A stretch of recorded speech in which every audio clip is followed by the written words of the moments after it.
Good afternoon. This is Diane James, the independent MEP for the South East region of the United Kingdom, giving you an update on the forthcoming few days here in Strasbourg in France. Now, as usual, and much to the consternation of a lot of people, we've made the monthly transfer from Brussels to Strasbourg in France.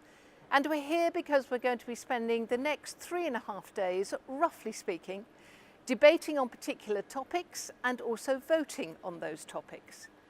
But why, of course, does Strasbourg represent such an issue for people? Well, let me remind you, according to the Lisbon Treaty, the two sites in terms of where the Parliament sits, debates and votes are Brussels and Strasbourg, and nothing can be done to undo that. But of course, it upsets an awful lot of people in terms of the cost and all the other aspects involved of transferring the whole parliamentary system from one major city in Belgium to another major city here in France.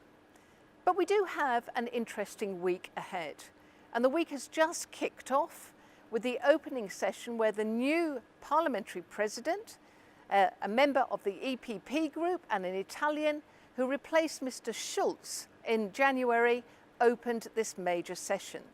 And he took a number of, if you like, requests from the various parliamentary groups to make adjustments to the agenda for this week.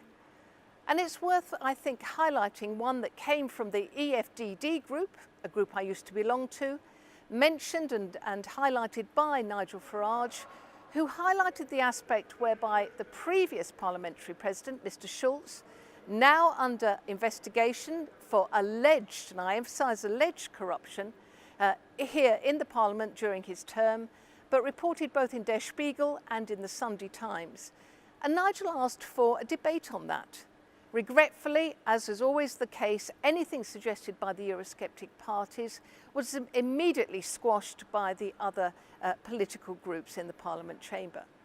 And instead, we voted on and agreed changes to the agenda in terms of settlements in the Israeli Gaza Strip and such, and also some changes to the agenda on Thursday afternoon, moving the sole topic highlighted for 3 till 4 o'clock on Thursday afternoon to bring it forward to Wednesday, thus allowing all of the MEPs to get away nice and early afternoon and get back to their home nations.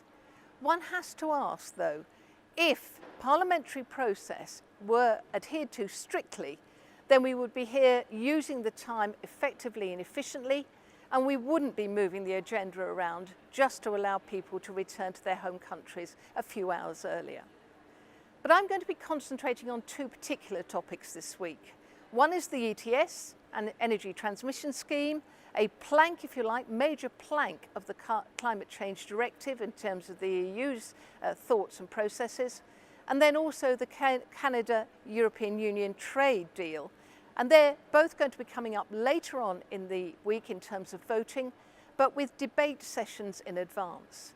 And I'm going to be talking on the ETS one this evening, contributing to the debate, I hope, making some points about the harm that it will do to both British business, to British jobs, and to British livelihoods because of the misguided way that the EU penalises energy-intensive businesses. And that's everything from the chemicals industry, concrete manufacture, tarmac and British steel, for instance.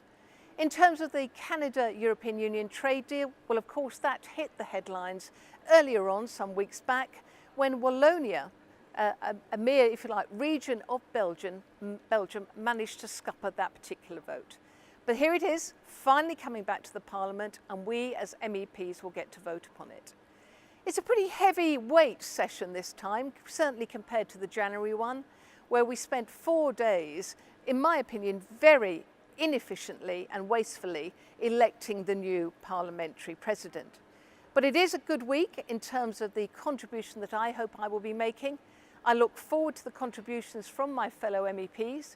It will be interesting to see the ongoing battle between those who are of a Eurosceptic persuasion and those of a Europhile. The Europhile, of course, think that anything that the European Union does is absolutely brilliant, sacrosanct and must go ahead.